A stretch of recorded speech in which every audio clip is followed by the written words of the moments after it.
I'd like to spend a few minutes, first off, talking about some of the supplies you'll need to make your Mr. T-Rex. On page 2 of the instructions, Annette has provided a great list of supplies you'll need, but I thought it might be helpful just to spend a few minutes talking about them, where you can source them, what some of my favorites are, and how I use them. Everybody has different supplies, and these patterns can be made with a whole host of different supplies. The first thing you're going to need, obviously, are your downloadable PDF patterns printed out onto freezer paper.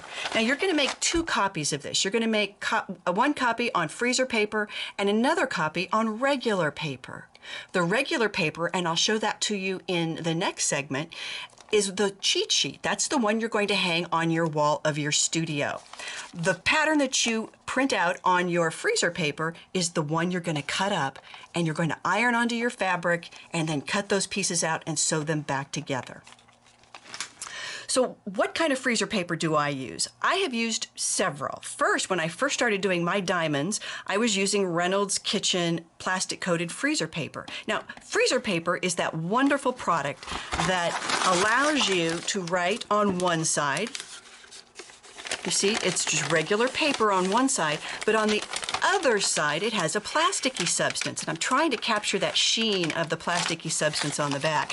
This is what allows the freezer paper to adhere to fabric when you hit it with a hot iron, but you can remove it and it won't leave a residue.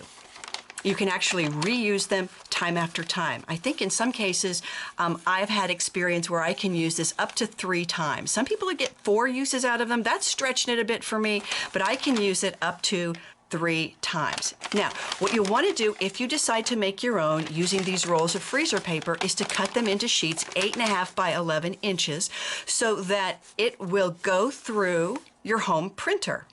8.5 by 11 sheets to go through your home printer. Now, one word of warning about rolls of freezer paper. Some printers are a little finicky when it comes to recognizing the texture of freezer paper. What you can do in that case is take a regular piece of copy paper, cut an 8.5 by 11 sheet of freezer paper, and position it just below the top edge of the copy paper. Then you can either iron it down just at the very tip so it'll adhere, or you can put a piece of tape there. What that does is it fakes out your printer. Your printer goes, oh, I recognize that. That's a piece of copy paper. Otherwise, sometimes some copiers go, ugh, I have no idea what that is. I'm not going to take it. So if your printer is getting a little finicky with your rolls of freezer paper, try that little hack of adhering that 8.5 by 11 sheet of freezer paper just to the top, leaving a little edge of your regular copy paper free so your printer recognizes what it is and will accept it. Now, my favorite product, however, is Quilter's freezer paper sheets. These are pre-cut 8.5 by 11 sheets of freezer paper. Again, it has the regular paper on the side that you can print on, and on the back side, it has that waxy substance. Now, you can go ahead and just put these in the paper drawer of your printer, and it will feed through pretty much without issue. Again, because it's freezer paper, sometimes some printers get a little finicky, but what you can do for that is simply fan the freezer paper. Just fan it out. That actually helps it move through the printer a little bit easier.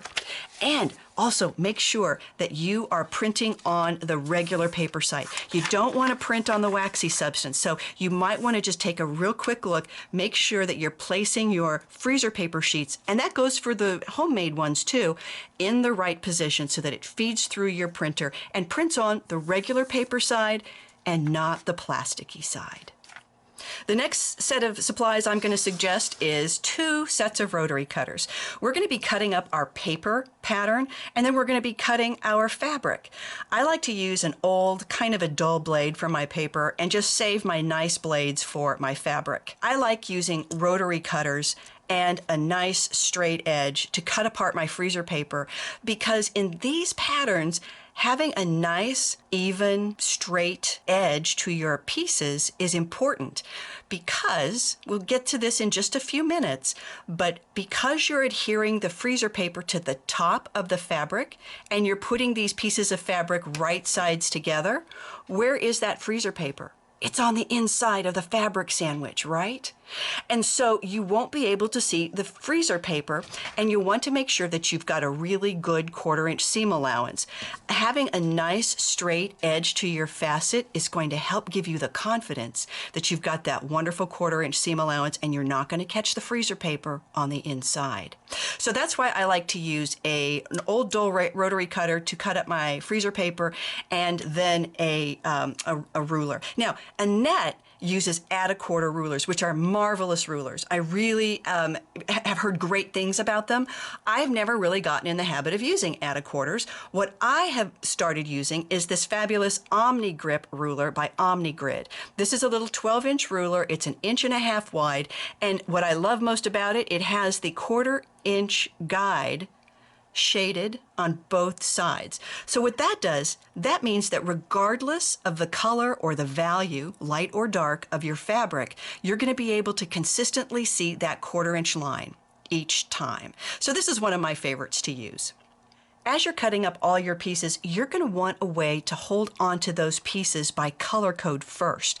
And Annette suggests using these wonderful Wonder Clips to put all of the pieces of a particular color together so that they all stay together and they don't wander off. Believe me, in some cases when I'm doing my diamonds, I have little pieces that wander off. I'm convinced my little doggies have a secret stash of all of my facets that have disappeared over the years.